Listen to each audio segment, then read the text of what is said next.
All right, everybody. Welcome to Practical Chrome 41. 41. That's right, everybody. We are talking two-factor authentication this evening.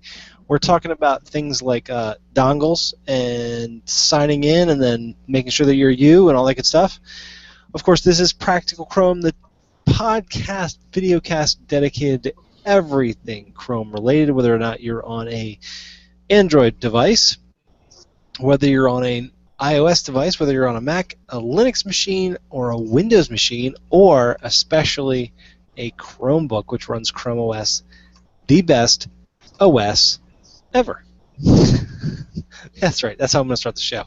Of course, joining me this week, as always, every single week, my two special guests and friends and co-hosts, Craig Tumbleson and James Wallace. Craig, welcome aboard, sir. Welcome, John, and we're going to have to talk about that best OS thing, because I'm still a fan of DOS. DOS? Yikes. All right. Seriously, I mean, I was working on an Enigma machine the other day, and I thought that was pretty tight. But, James, what about you, sir? What about me? How are you? Oh, I'm alright. Yeah, just that's all he's got, man. This is... Oh, I know what it was. Your ENIAC machine needed a new tube, and so you couldn't get online fast enough. Is that what's going on? You're kind of depressed about Sure. it? Word. So, guys, what we're going to talk about tonight, there's some news, something about an inbox, but we're not going to go there. We're not going to go there. What we are going to talk about is two-factor authentication, and Craig, you had this awesome image that you sent me. I've actually added it onto the event page on G+ for the show. I'd show my screen, but right now I'm only broadcasting one screen, so I can't really share it without getting a really bad audio. But if anybody wants to, head over to the Practical Chrome G+ page and look at the events, and you'll see today's episode. And you'll see this cool image that Craig has where Google has provided Craig with a little dongle, like that one right there. And Craig did a really good job of kind of just presenting it and kind of showing it and talking about how Google is offering two-factor authentication in a physical form, not just the old G authenticator on your phone or something like that. So that's what we're going to talk about this evening. So I hope, James, are you prepared? Totally. Do you have your dongle? I do have my dongle. All right. So, Craig, I think all dongles are in hand. We're ready to go. There we go. James holds up. He's like, I can barely lift it. It's so heavy. This is my keychain. It's on there somewhere. I want to play the Zelda music. Da-da-da-da! I could give you a little. There we go. There's James's dongle, everybody. Craig, I bet you continue on. I showed you mine. I'll show them yours. I've got mine. This is an awful start. Or an awesome start. Yeah. It's okay, Craig. It's all right. Listen, all jokes aside, and it's my fault. Just because of the fact that whenever people talk about RSA keys, if you've ever talked about somebody with an RSA key, where they have an RSA, like Craig's holding up his, I'm holding up mine. A lot of people call them their dongle that they have on their keychain that allows them to log into their bank, things like that. And what that does is provide a certain type of authentication where you have a physical device, they think, where on the server level there's a number, and then there's an algorithm that produces the next number in a cycle every 60 seconds. Google uses this as well using Google Authenticator. RSA is a very popular company that uses it and gives them out. That's why I called it a dongle, just something out there. So that was my fault for taking it down that road. But so these are dongles that were released by Google. We got on the ground floor a little bit because of the rising star status in the product forums. So we were able to get one of these and give them a little shakeout, test them out a little bit, and it was really cool. So that's what we're going to talk about because this news has been released. It's really kind of exciting. It is. Well, Craig, why don't you go ahead and describe? Because I think that Craig, out of all of us, I put it on a very minor account where I only had to use the dongle twice. Craig, I think that you're the one that's using it literally with your main Gmail account, and you have the most experience at this. And also, you've done the digging where I was like, oh, cool, and I read all the instructions. I didn't get to the juice. I mean, James and I are like, hey, look, if you tap your phone on it, things happen, right? So, because Craig's like, it's got an NFC chip, and we're like, shut up, and we start tapping with our phone. So, Craig, I kind of want to turn it over to you, and then see. I've got a couple questions I know myself.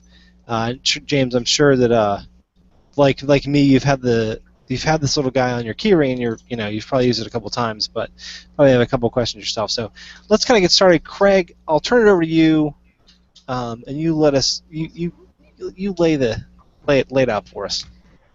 Well, I think the first thing to do is to figure out what two-factor is and why anybody should care. When I did a couple private demonstrations of this tool over the past couple weeks, that was the first question I got. What is it?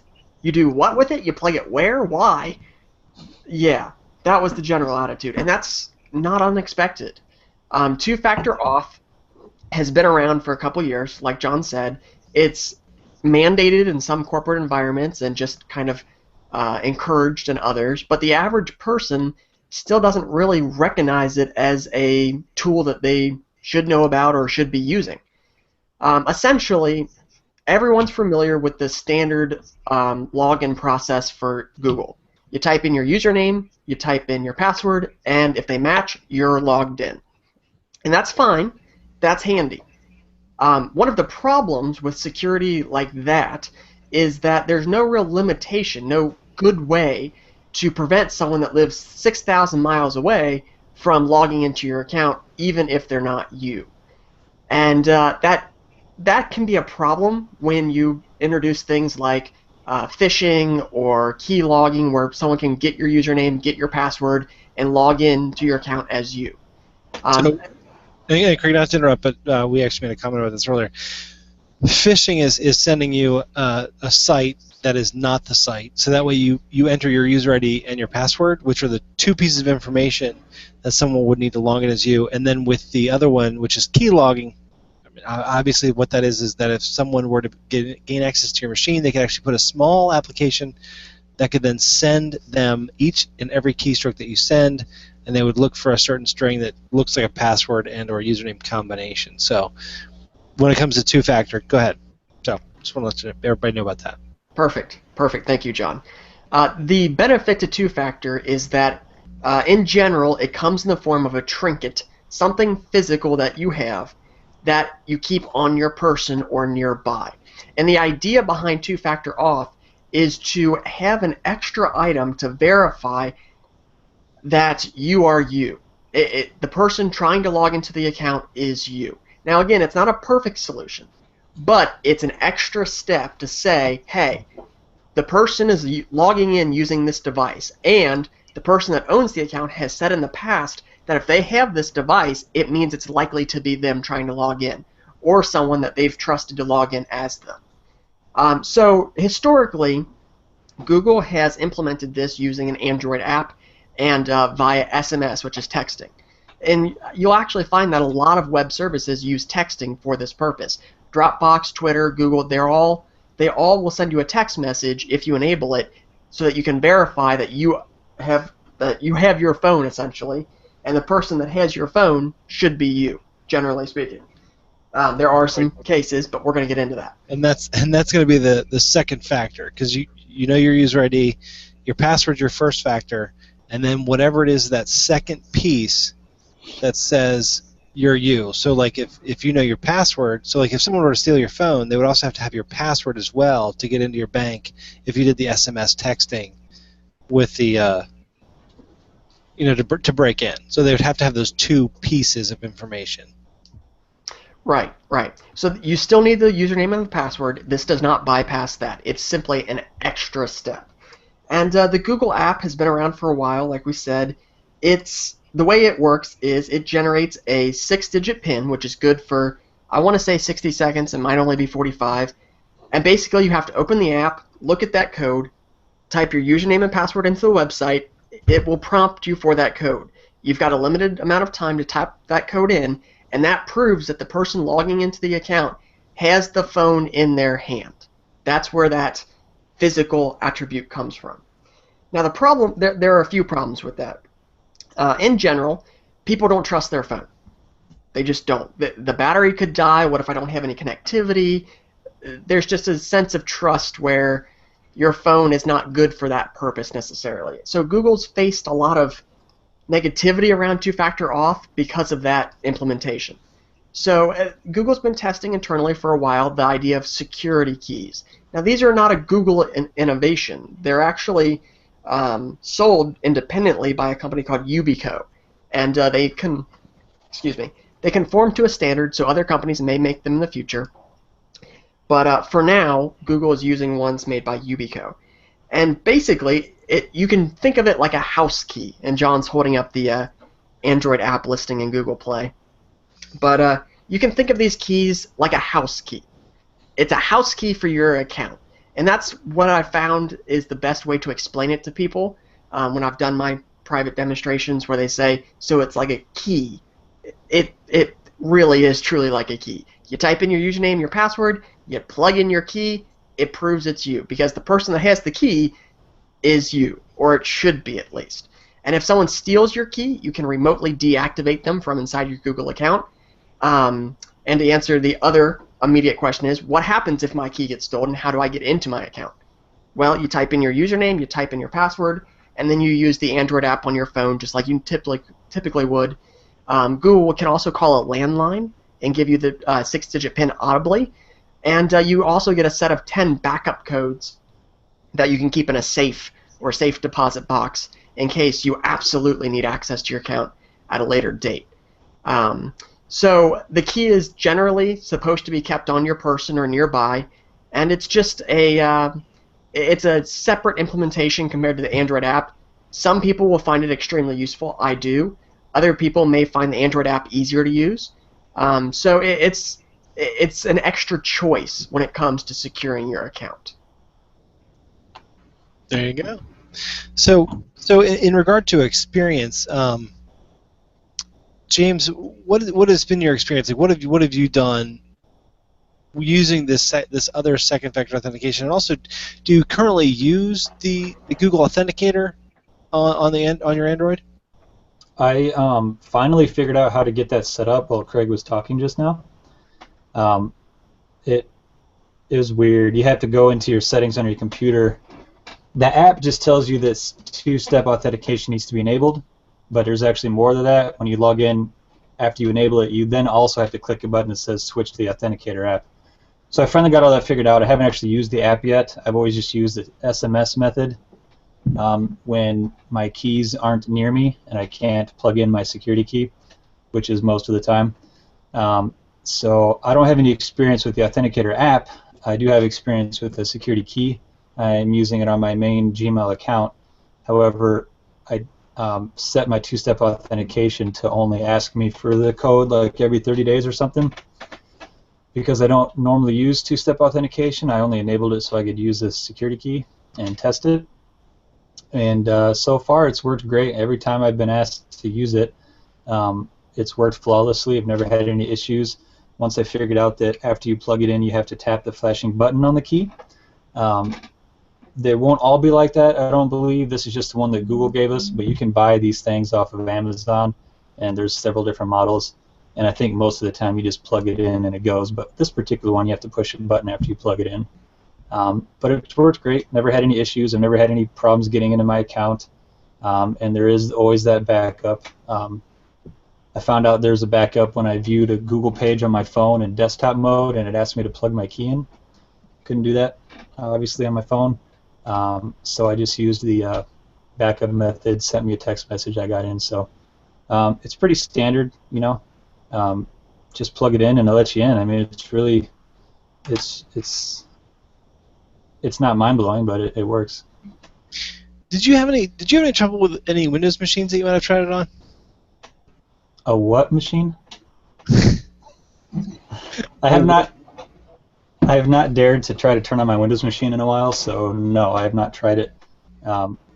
My Windows machine, it doesn't always like to boot up correctly. Chrome doesn't always like to open correctly, and it doesn't always like to connect to the internet. So there's a very small chance that all three of those things will line up to where I could actually test out this device. So I let the Windows testing, I let Craig take care of that. Well, I did kick the tires. I didn't really take it for a test drive, but I did kick the tires, and I did set it onto one of my accounts, and I had the opportunity to try it, but again, I only kicked the tires. And my first experience out of the gate was that Windows, which, and I want to point out that something that James said, it's a standard, right? So you can actually purchase these. So this isn't a device necessarily sold by Google. Windows had a problem because it had to get a driver and do some things, and stuff was jacked up. When I plugged it into my Chromebook, no problem whatsoever. Like, literally, I had nothing to do. It worked right out of the box. Everything was great. Instructions were perfect. No problems whatsoever. Windows, I did have some issues. I don't know what about a Mac, but I know that Windows I had some issues, and I had to I had to install the driver, I think, and this was Windows 7. So this is going to be, for me, a hurdle that needs to be gone over, because I do use Google Authenticator. All of my accounts have two-factor authentication, all of them. I'm not going to. The reason I showed the app, Craig, while you were speaking, and I didn't show the actual screen of the app, is because I literally have 6 Google Authenticator accounts that I have Authenticator accounts for, and so I'm not going to show anybody the numbers, whether or not they end in 45 seconds or 2 seconds. The point is, that's the whole point of it, right? You don't want to show someone that, that information. So, and I've been using two-factors, I would say, since it's been released, I would say, because of the fact that as much as I had trouble with the dongle on Windows, which I think is a hurdle, if you don't want to use the Authenticator app, and you at least have the SMS/landline option, I think it's going to be your best bet if you want to use something for two-factor authentication, but you don't want to have an app on your phone, right? And the reason I say that is for the purposes of understand what your email account is. And everyone's probably like, what's this dude talking about? And that is, when it comes to the password protection or the protection of your email, your primary email, it is the key to your kingdom, because of the fact that no matter what you're doing, you're giving someone your email account as your sign-in, your login. Like, look at Twitter, Facebook, all the other accounts out there that you might use, GoDaddy if you have Amazon, Barnes & Noble, Walmart.com. Most of them have the option of, we'll sign in with your email address as your user ID. Okay? Now a hacker has your user ID for like 10 of the major sites. PayPal can use your email address, or things like that. So if someone breaks into your email account, before you know it, within an hour or less, they can have asked for password resets of all those other sites and have access to those sites. Even change the email address on those sites to be something else besides your main email account. So email is the hub of everything that you do on the internet, pretty much. So if someone gets into that, you're done. So that's one of the reasons why I turned on two-factor authentication right away. People were like, that's crazy. Why do you have this extra app? I can't believe you have to put in this PIN number. Like, why are you receiving a text message just to get into your email? And I'm like, because if someone gets in here, they have everything. And with the hacks against LinkedIn and Dropbox, when they hacked in, they pulled down the entire database of well, not the entire database, but sometimes they pulled down chunks of either old databases or something like that of username and passwords, but they were encrypted. And everyone's like, oh, well, they're encrypted. The thing is that encryption is breakable because it's pretty standard stuff that you use on the internet that's really quickly for speed purposes, can be unencrypted so you can log in fast. So once they find the right encryption, they can actually break all of them. So if you had, like me, john.oliphant@gmail.com or whatever it is, and now they have the first piece, and then finally they break all the encryption on the passwords. They find out that your password is this for LinkedIn or for Dropbox. Most people use one password for everything, or some of them do. A lot of people do. If they try to use that password against your email account and they get in, they have everything. So just keep that in mind. That's all I wanted to, that's kind of going to be, was my, the more you know, PSA, public service announcement about why people should even care about encrypting using this type of technology. But Craig, your experience with the security key is actually, I think, probably one of the most, I would say, actually user-friendly and one of the most kind of the best example of what someone would do with a Chromebook in regard to the key. Can you kind of give me like a daily rundown, not a daily rundown, not like the full day, like you woke up and had some breakfast, but like how you use the key in your daily life and how you think that helps.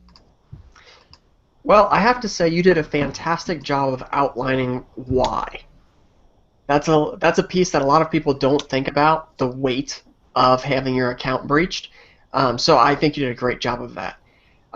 For me, that why has been in my mind for probably 2-3 years as a priority item. So I've been using two-factor auth, and I've been looking for a way to make it easy. So this, to me, was just unbelievably perfect. So I started by making sure it would work with my devices, because that's obviously the biggest factor. Like you said, Chromebooks, the experience is beautiful.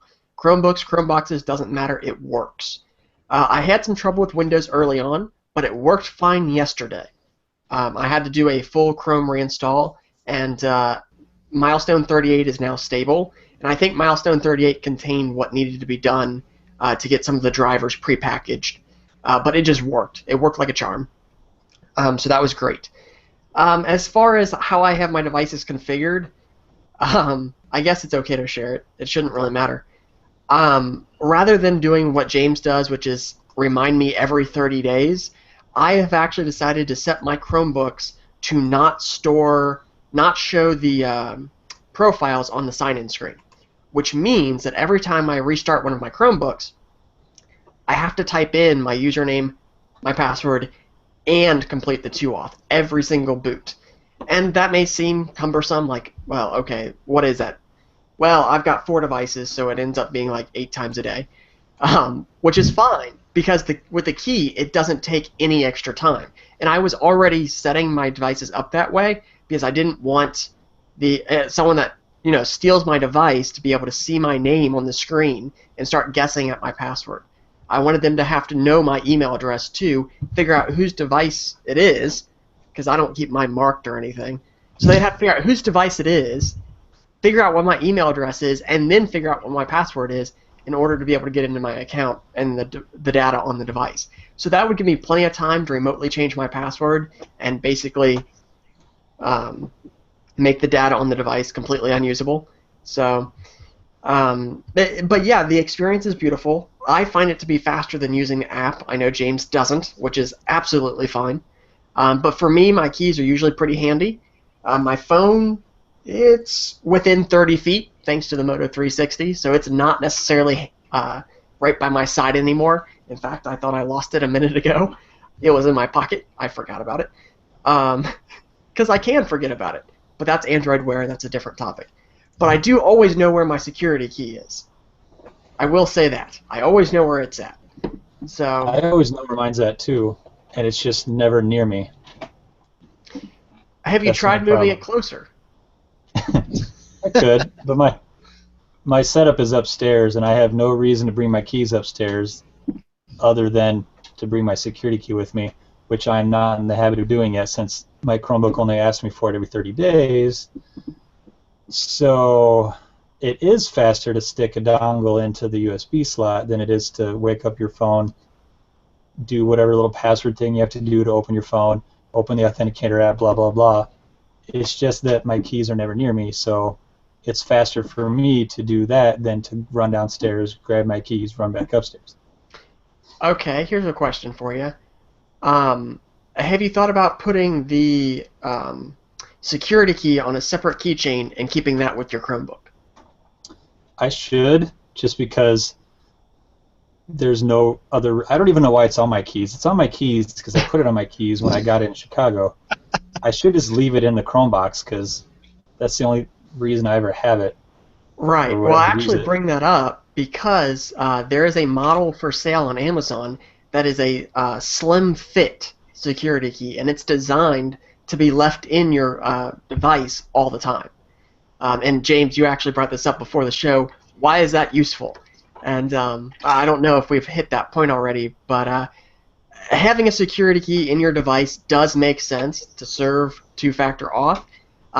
When you first think about it, you go, well, wait, if the device is stolen, the key is stolen with it. Doesn't that defeat the purpose? But it doesn't. It doesn't defeat the purpose because, remember, two-factor auth is primarily designed to protect you against a remote hacker, not someone that has your physical devices, whether that's stealing your phone, stealing the key, stealing whatever. Security keys are exploitable in that sense in terms of they can be stolen, just like your entire laptop can be stolen. But they can also be remotely deactivated. So they're no less secure just because they can be stolen than a laptop is just because it can't be stolen. And let's be honest, anything that's not bolted down to your house could be stolen. So it's true. It's totally true. I want to read something, and of course this is from the Wikipedia page because I was trying to remember the exact terminology to the factor part, right? And it's something that I'd heard a long time ago from a security expert that had memorized it, and that is we're talking about two-factor, right? So this is from Wikipedia, but it says multi-factor authentication is an approach to authentication which requires the presentation of two or more of the three independent authentication factors. A knowledge factor, something only the user knows, like a password. A possession factor, something only the user has. And then finally an inherence factor, which is something only the user is. So that way you can present all those each factors to validate the user is the user 100%. So, and I think the whole thing with the and James and I both asked this question. I think you and I were both kind of on the same regard there, was that if you have it stuck in the device, you know, that doesn't work because if someone takes the device, they have everything, but they don't have everything. They'd have to have your password too. So if someone stole your Chromebook, and that's something that I even lose track of in my head, where I'm like, it doesn't make sense. But it does when you think about it in that vein, because it's the you have to have the something only the user knows part first, which is the password, and then number two is the possession factor, which is the physical key, or your phone if you use the geoauthentication tool. So that's kind of where. Now the thing with the keys, guys, a long time ago, someone told me to have two sets of keys, car keys and everything else. I took that to heart, and what I did was instead I made one set of keys, but that only has what I need for literally for the day, and if I need something every other week, it's not on my keychain. If I need something every other month, definitely not on my keychain. So I literally only have like 4 keys, and my car keys, and then my very sad Saturn keychain that I had when I used to work there, and now they're totally gone.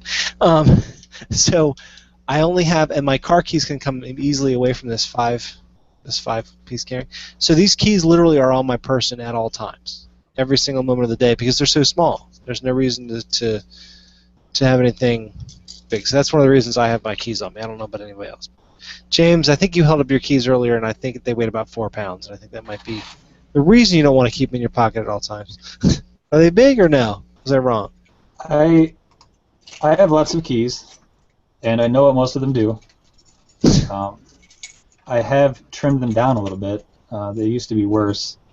And then there's these things take up a lot of space. Just little cards that you collect. Yes. I'm down to only having 2, neither of which I use very often.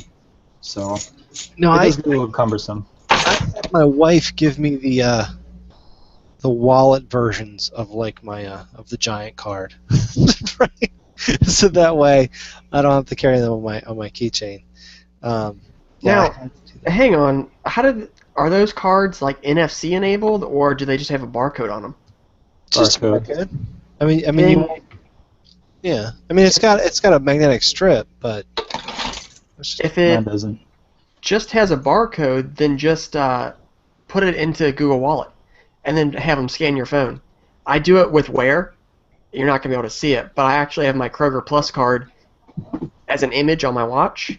right. No, I know what you're saying, and a long time ago there was an actual app for all of those things to be stored in, and it never scanned at the register. They may scan now. Now I know, but back then I was like, just scan my phone, and she's like, no. If you don't know your phone number and you don't have your thing, you're done. Well, it's a little more socially acceptable now because Starbucks does it. So It is. Oh gosh, don't let Starbucks be the benchmark of anything. I don't want to live by anything if Starbucks is the standard bearer. I don't want to live in a world where coffee is $5 a cup. I'm serious right now. I'm not trying to rant. I'm just saying. So that's how I keep, not to get off track, but that's why my keys are kind of small. So I only have keys that I absolutely need. Actually, I need to get rid of one key because I only use it like twice a year. But I recently had to use it, so I put it on there. I need to take one off, and so I'll do down to 4. And again, so I mean, like literally, whenever I'm walking somewhere, this is kind of off subject, but I'm just letting everybody know how I keep my keys on me. That is, at all times, I always have 4 pockets. It's like a guarantee. I never wear sweatpants because no, everybody. I never wear sweatpants. I always wear like a pair of things with 4 pockets, and I literally pat all 4 before I go anywhere. And I make sure I have my phone, my keys, my wallet, and my knife, and then I'm out. You do bring up a good point when you mention having 2 sets of keys. It should be noted that you can add multiple security keys to an account. There you go. So you could have a set of keys that you leave at home or at work or wherever, however they fit into your life, whatever pockets you want them in. You can have multiple keys tied to an account. And I think I read, but I haven't tested yet, having a single security key attached to multiple Google accounts. Ooh, that's what I'm talking about. I haven't tested it, but I've read that it's theoretically possible. So a single key should be able to unlock multiple accounts. See now, Craig, you're coming into my world. Because I don't hear the word facts coming up. I hear theoretical. I am pretty confident, but I haven't tested it myself, so I don't want to sign off on it. But if this is something you're looking into buying, double check on that, because I think it would be really neat, and I'm going to probably try to set it up myself. And now that I mentioned it, and John's got 6 different accounts, he's a perfect candidate. I am a perfect candidate. I'm serious. I literally, because every domain I ever buy, and I want to have an email account attached to, I just use Google. Right? That's the simplest thing in the entire world, to be honest.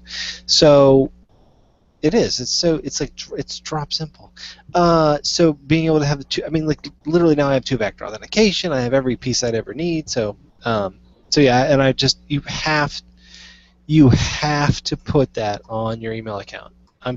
I cannot reiterate that enough.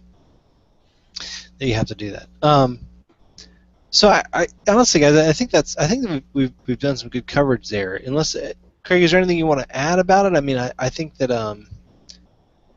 it's a good thing. I think the only thing I had one question, and I don't know if either of you have looked it up, but we can look it up real quickly, of course.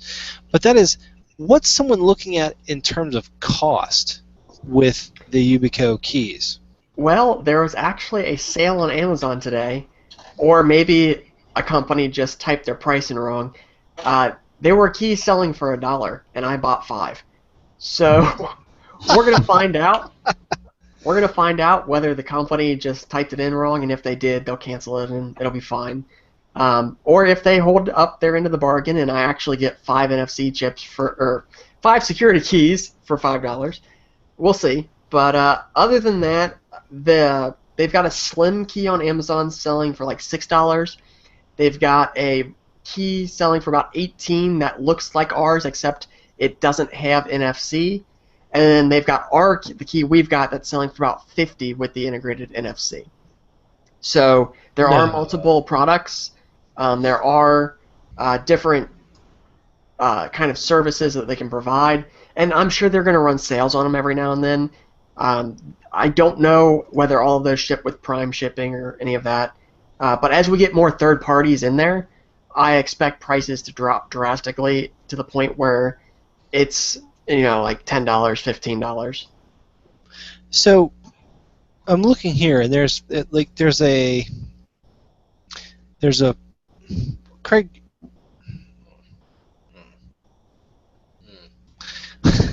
What am I looking for if I want to? Well, you know what I'm going to do. Hold on. Bear with me for a second. So, the question is going to be: does Google have security key? It has to be compliant with the standard, which is FIDO, FIDO. If it is FIDO Universal Second Auth Factor compatible, it will work with Google's configuration. And the products that I saw on Amazon all were. So that's the logo you look for. It's we can put the Help Center page in the show notes, I guess. But it's black and blue with some orange in it, and it just says FIDO ready. And it says UTF. U2F, I'm sorry. The number 2F. And they actually have links to Yubico, Amazon Yubico, as well as just a generic, looks like Amazon search for FIDO, UTF security key. So, and I'm looking at that, there's $20 for one. I mean, so it's still incredibly cheap to do it. It's not, and it's a small fee to pay to not have to have it's just put something on your small keyring and just get it done when you need to.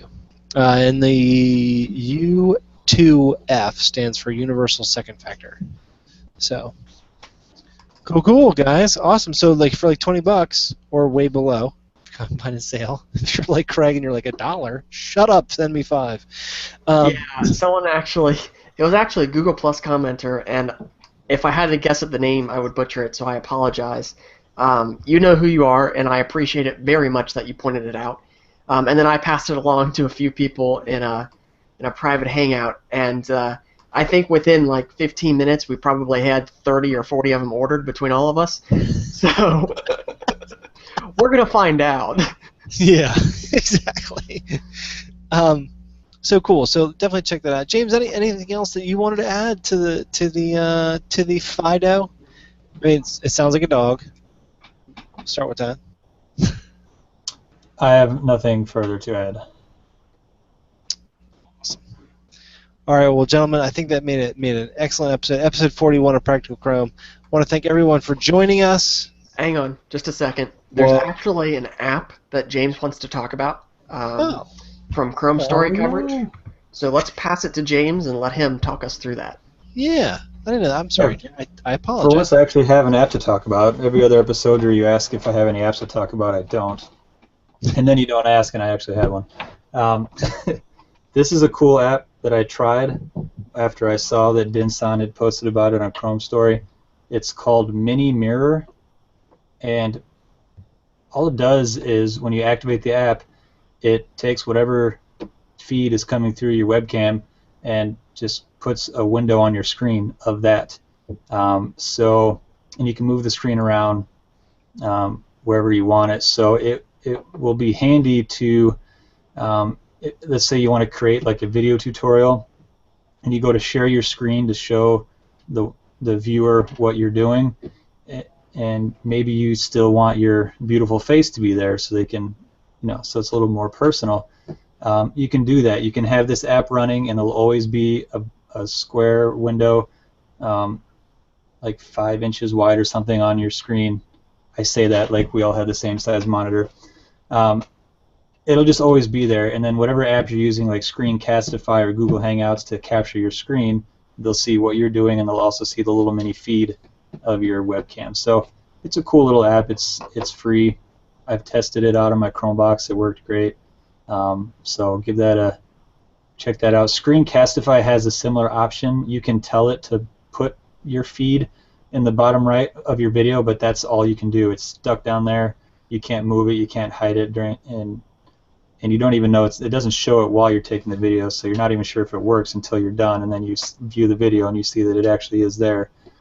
So I prefer this over Screencastify because I can move the window. I can hide it if I want to. If it's just in the way and I want to shrink it down, I can just click the app and it'll hide in the background. So it's a pretty cool little app. Awesome, and that's actually in the Adventures of Chrome. I would actually open the camera app itself to do the same thing. It was kind of like a hack for getting that done, but it didn't work very well just because of the fact that it would show some of the special effects like buttons. So it didn't work great every time. So that is actually a really cool app. Definitely check that out. Mini Mirror in the Chrome Web Store. That's pretty cool. Thanks, James. Excellent. Mm-hmm. James, where can people find your awesome app throughout the week? My awesome what now? Your awesome app picks. My awesome app picks. You can find my awesome app picks at Chrome Story. Just That's a good point. There are a lot of good app picks there. Yes, highly recommend that blog. You can find me on Google+. If I've tried out an app I like, I'll probably talk about it. And if I try out an app that I hate, I'll probably complain about it on Google+. So you can find me there, of course. Awesome. And Mr. Tumbleson, where can people find you throughout the week? Typically, you can find me in the comment section of James's posts, telling him and explaining to him why the app he's complaining about was designed the way it was, which happens multiple times a week. So that's probably the easiest way to find me, if you're already looking for James anyway. But other than that, you can also just find my Google Plus profile by searching for Craig Tumbleson. Awesome. And of course, you can find me, John Oliphant, on the Google Pluses under my real name, John Oliphant. I go by this handle daily, and of course, Practical Chrome, practicalchrome.com, YouTube/Practical Chrome, Google Plus/Practical Chrome. Just type in Practical Chrome in Google, and like literally, I smack you in the face. So. Well, you should. We got to disclose. We are the second result. No, really? Probably. Shut your mouth. Hold on a second. Shut it. Hold on. Wait. Hold on. I'm for everybody who wants to know. I am now going into a. Then you have to do this. You have to go into an incognito tab in Chrome, which is very simple. Craig, tell us what the shortcut is. The keyboard shortcut is for that. I'm innocent. I have no idea. Control-Shift-N. We are the first result. Wait, Chrome Podcast. Oh no! Oh dear. Okay, that's terrible. Stay tuned for another 15 minutes of us trying to find ourselves on Google. No. Okay, look. If I type in Chrome and then I typed in Prodcast. Whoops. I thought we were just typing practical Chrome.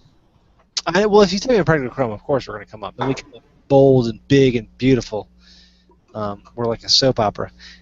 But if you type in Chrome Podcast, that's the differentiator, right? Because that's what I was going for. And no. The Kevin Toffel and company over at GigaOM are beating us again. Something called Rooster Teeth is beating us. Well, Rooster Teeth. no. Now, the first thing that beats us is Podcast App in the Chrome Web Store, which has terrible ratings, and then Cloudcaster in the Chrome Web Store, and then Rooster Teeth Podcast Assistant beats us in the Chrome Web Store. Now, that has 5 rating. We're looking at this wrong. We got to look at the search trends. Okay, okay. But we're not winning anymore in the podcast division. So no, but it doesn't matter. First of all, you have to figure out how many people are searching for Practical Chrome versus searching for Chrome Podcast, the generic term, and then compare and contrast from there against your analytics logs. You want to make a game of this, John? Let's play a game. Let's do it all on air while I troubleshoot my WordPress site. Exactly. James is of course troubleshooting as we speak. Well, so what my point is, Craig is right, we're second now. But if you type in Practical Chrome directly and not just Chrome Podcast, which I think there's a book out there which I can't remember the name of, which was really exciting, which is based like 30 years in the future, and that the way people learn is not to learn data, but to learn how to ask the right question. And my thought was, Chrome, someone says to me, what's your podcast name, John? I go, Practical Chrome. And they go, cool. And they walk away and they're like, oh yeah, I remember I ran into that dude, and he was like, he had a podcast based around Google Chrome. So I go to Google and I say, Google Chrome Podcast. What's the first one that comes up? And when they realize that I'm not Kevin Toffel, they're like, what?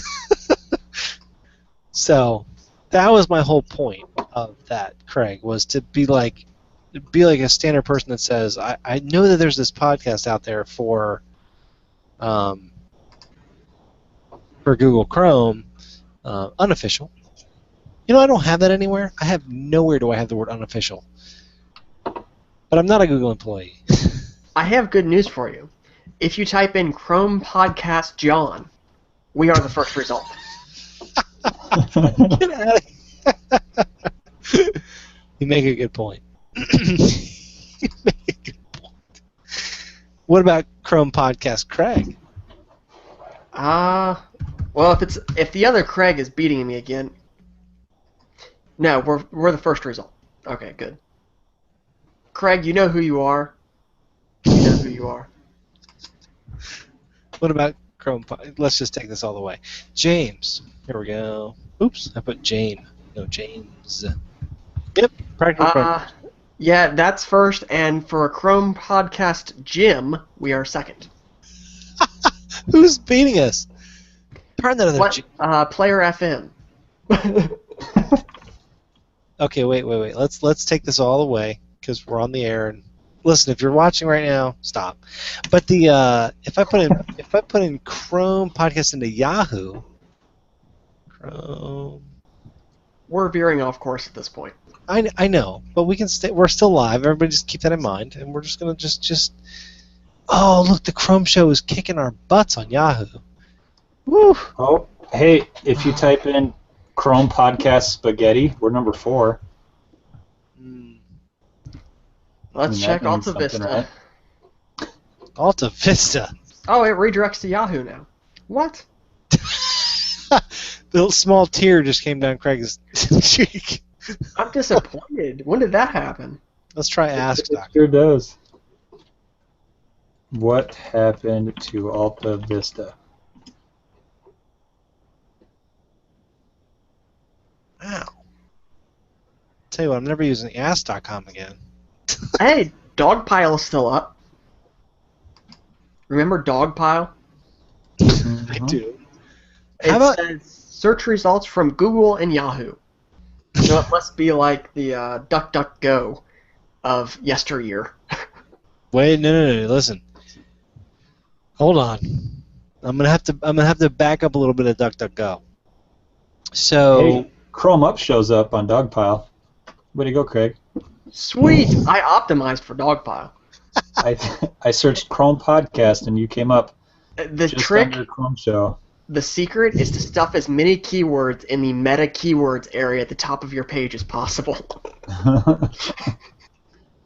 Okay, webmasters out there, SEO professionals, they got that joke. Okay. dang, even on DuckDuckGo, there's this one called the Chrome Show, but it's not. And this dude went off the air like years ago. And he's still number one. And you know, big props. But he hasn't had a new show in like literally. I mean, I've never watched it, but he's got a lot of cool. He's got a lot of cool gear. He looks like a cool dude. But it looks like he only made 9 episodes in 2011, 2012, and he's a top search engine hit. He must have really optimized really well. Then the next link is iTunes podcast, The Chrome Show, which again is the same dude. And then we have the GigOhm Show, and then we have Practical Chrome. No, wait a minute. Wow. Anyway, I think I'm with the whole DuckDuckGo thing because they are a open source, privacy conscious company. So I would not label them the Alta Vista of our era. No, they were the Dogpile because Dogpile was an aggregate search engine, and DuckDuckGo, as privacy-minded as they may be, are exploiting the infrastructure of established businesses. So, exploit, borrow. Use the terminology you feel comfortable with. Well, put it this way: if they were forced to pay the fees that it costs to create a custom search engine from Google, and they don't serve targeted advertising, how could they afford to operate? Because if you want to implement a custom Google search engine for like a proprietary internal site, there are some pretty heavy fees there. And I don't know how they work internally, like whether they grab results and then do their own kind of magic on them. They probably do. But to me, it's just, I like their ideology, but I'm not sure that their practice speaks to that same end. If that makes sense. No, I'm with you. I'm with you. By the way, I'm just looking at it to end on a high note, where I'm right. Craig sent me a really cool image of the search terms and the analytics around their search terms, and you have provided me since 2005 the term Chrome podcast, Practical Chrome, and Chromebook podcast. So there's some history there, right? Starting in 2009, people were actually searching for the term Chrome podcast, with I don't know what metrics that is, but it's just a really big blue line that goes very, very high in the chart. And then there's the Practical Chrome, which does have a little bit of joie de vivre on the bottom bar chart there, where the line chart where it does have a little bit of it's nice. It's nice to see that. And then Chromebook podcast is a little bit lower. But my point of this being that the image does clearly show that people search for Chrome podcasts. I don't know if I even want to say it because you're in a state of blissful ignorance and it's beautiful. The scale is 100. the highest point is 100 searches in a monthly basis. I live in blissful ignorance. That's how I Right. roll. That's how Right. I So roll. the most searches in a single month for Chrome Podcast was in late 2008, and it was about 100. Oh, okay. My point is, is that according to this chart, practical Chrome was around like the 10 per month. Right, and you can clearly see when it first launched way back, and then the second spike I'm going to attribute to James and myself coming in. Probably the week right after that happened. And seriously, I totally agree. All right, guys. Well, let's end the show. I think that was a high note, Craig. Because you know what, this is a blast, and I like doing it. And even though I don't have the time, I enjoy talking to both of you. I enjoy talking to our viewers. So let's end on that, and that it doesn't matter what your metrics are as long as you're having fun. All right, gentlemen. You guys have a good evening, and we will see everybody next week. Bye. Bye. Auf Wiedersehen. Auf Wiedersehen. Später sehen. Yes.